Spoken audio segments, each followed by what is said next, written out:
del que se puede disolver en ese disolvente. Las saturadas es que ya me pasé o estoy en la cantidad, máxima de soluto que puedo disolver, y sobresaturadas que ya me pasé de cantidad de soluto a disolver. Ahí en la imagen de en medio están las tres. La primera corresponde a una insaturada o diluida, una saturada donde está su punto máximo, y una sobresaturada es que yo tengo más cantidad de la que puedo disolver. La concentración de una solución, que es la medida de soluto, la puedo expresar, como ya lo dijimos, en saturada, insaturada o sobresaturada, pero también la puedo utilizar en unidades cuantitativas, como son porcentajes, en partes por millón, molaridad, normalidad. Bueno, para porcentaje se puede utilizar como porcentaje peso-peso, gramo-gramo, masa-masa, peso-volumen o volumen-volumen. Un ejemplo que fue de los que vimos en video fue masa-masa o peso-peso. Como hablamos de porcentaje, entonces estamos hablando del porcentaje de soluto que hay en 100 partes de la solución, y para calcularlo entonces es el peso de soluto entre el peso total de la solución por 100. Recordar que cuando hablo de un peso total o gramos totales de la solución, tengo que sumar los gramos de soluto y de disolvente, de todo lo que hay en la solución. Tengo un ejemplo aquí: calcular el porcentaje en masa de una solución de sulfato de cobre en agua. Si contiene 25 gramos de soluto entre 300 gramos de disolución. Observa los datos, te dan 25 gramos de soluto, ahí los tienes, que es el peso del soluto, entre 300 gramos de disolución. Aquí ya no tienes que sumar porque te están diciendo gramos de disolución. Si te dicen que son gramos de disolución o solución, significa que ya están sumados todos los gramos.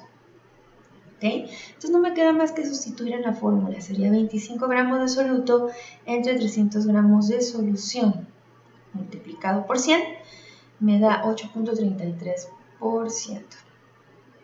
Un ejemplo 2, disolvemos 45 gramos de amoníaco en 500 gramos de agua. Calcula el porcentaje en masa de la disolución.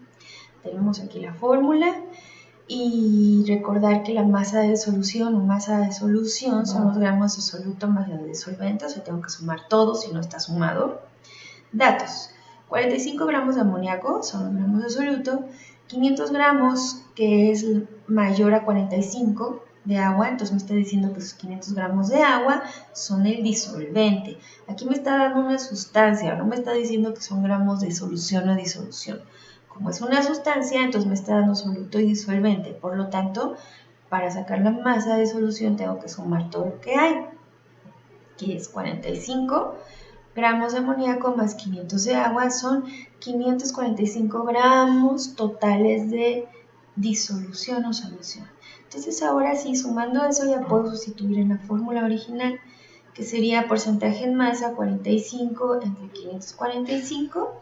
Esa división la multiplico por 100 y me da 8.27%. Otra unidad fue molaridad, que molaridad significa moles de soluto que hay en un litro de solución. Aquí tengo la fórmula, número de moles sobre litro de solución. En caso de que no me dé número de moles, yo lo puedo calcular. ¿Cómo? Con los gramos de soluto entre mm significa masa molar de soluto, que se calcula con la suma de las masas atómicas del compuesto que me esté dando o del que sea el soluto. Si yo sustituyo este número de moles o cómo sacar el número de moles en la fórmula de molaridad, me queda otra fórmula de molaridad que son gramos de soluto sobre la multiplicación de su masa molar por litro de solución. Tengo un ejemplo de aquí. Averigua la molaridad de una disolución que contiene 58.8 gramos de yoduro de calcio por 2 litros de solución. Molaridad es lo que no conozco, 58.8 gramos de yoduro de calcio va a ser 1000 gramos de soluto, 2 litros de solución. Viendo las fórmulas anteriores, lo que podría hacer es calcular el número de moles y luego ya sustituir en la fórmula de molaridad, o me puedo ir ya directamente a la fórmula donde me incluyen gramos de soluto entre mm por litro de solución. Yo tomé esa fórmula ya directa.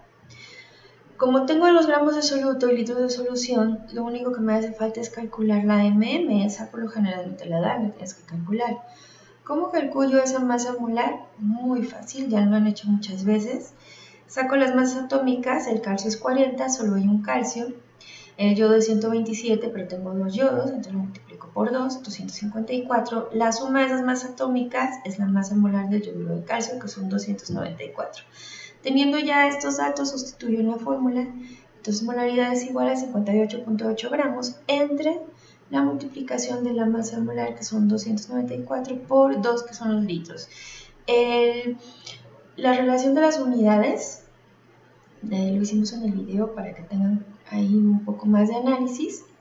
Si hacemos el análisis de unidades, nos va a quedar 0.1 moles sobre litro, que es la definición de molaridad. Moles de soluto por litro de solución. Otro ejemplo es calcular la molaridad de una solución que contiene 2.3 moles de soluto por cada 2.5 litros de solución. Este está mucho más fácil porque nos dan ya las unidades, 2.3 moles y litros. Entonces lo único que tengo que hacer es sustituir tal cual en la fórmula original. Moles de soluto, 2.3 sobre litros de disolución, que son 2.5 litros. Y el resultado me da 0.92 moles sobre litro, que también en vez de poner las unidades de moles sobre litro puedo poner la M mayúscula o poner como resultado 0.92 molar, que significa lo mismo, moles sobre litro. La última unidad que se vio en el video fue partes por millón, o bueno, que más bien quedamos a investigar en este parcial.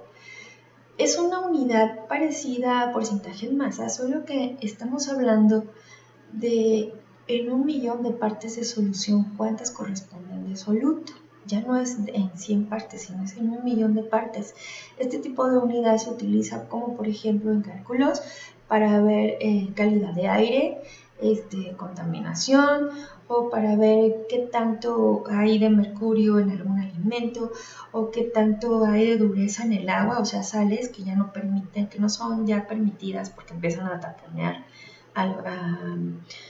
lo que son las redes de paso o los ductos, y también como por ejemplo para ver el nivel de hipoclorito de sodio en las albercas. Las fórmulas que se utilizan, aquí tengo dos, que son miligramos de soluto sobre litro. La segunda fórmula, gramos de soluto sobre gramos de la solución total, y en vez de multiplicarlo por 100 horas por 1.000.000. En caso de que tengamos gramos, en vez de gramos, kilogramos, pues se hace lo mismo, kilogramos de soluto sobre kilogramos de disolución por 1.000.000. Aquí está un ejemplo, ¿cuál es la concentración en partes por millón de una disolución de 500 gramos que contiene 0.018 gramos de manganeso?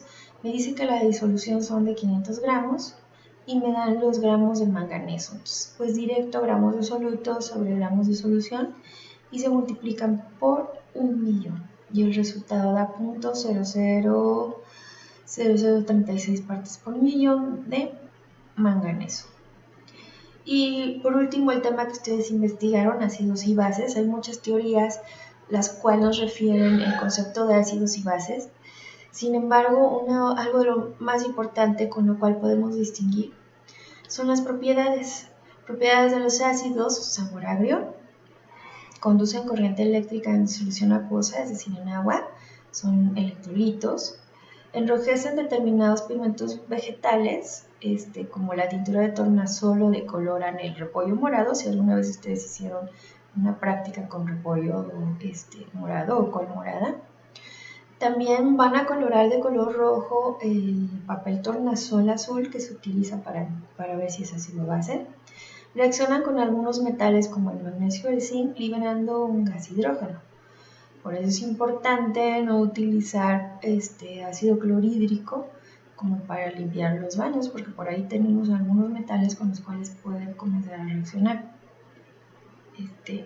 Reaccionan con bases formando sustancias con propiedades diferentes. El vinagre y los cítricos son ejemplos de ácidos. Tenemos como propiedad de las bases un sabor amargo, jabonosos al tacto.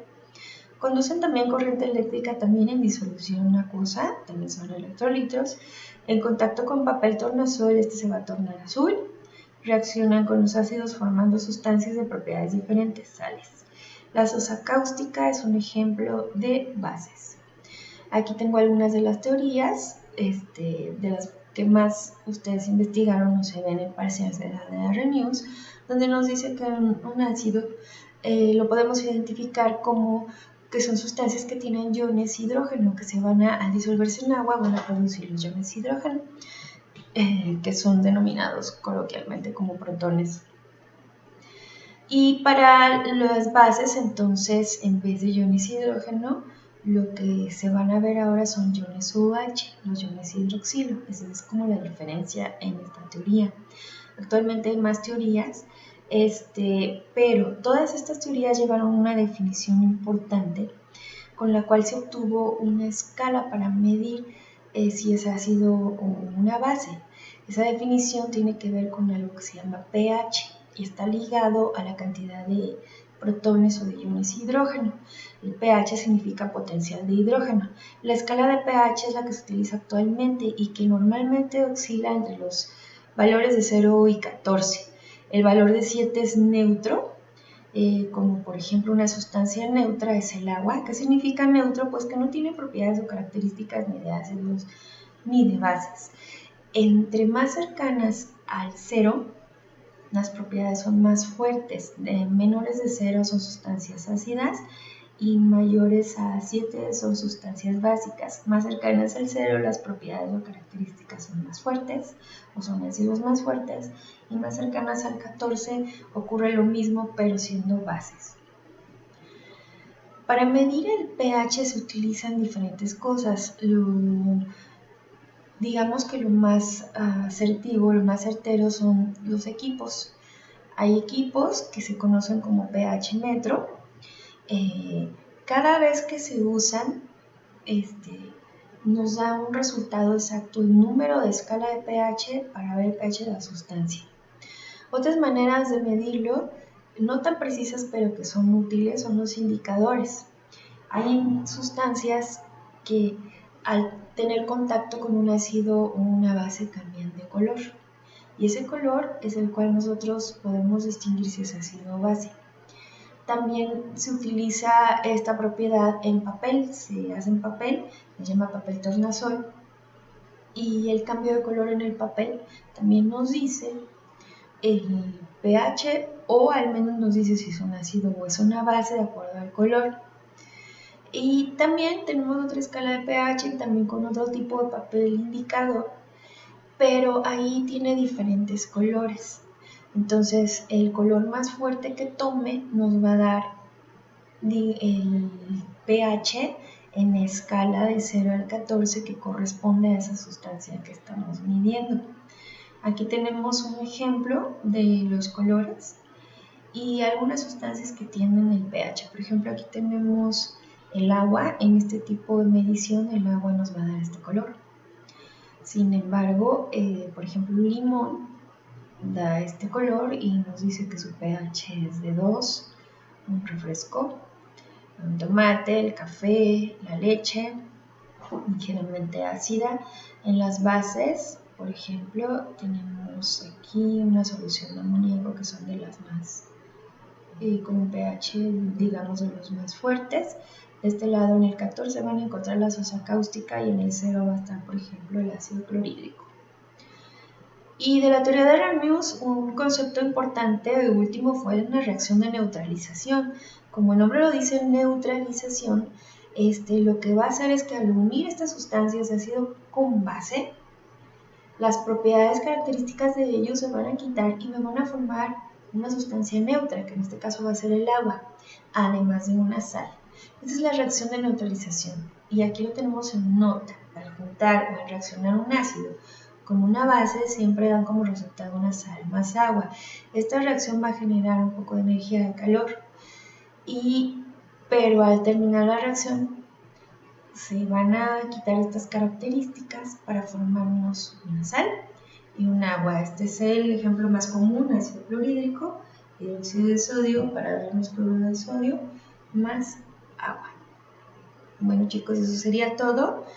Espero que este repaso nos ayude para su examen.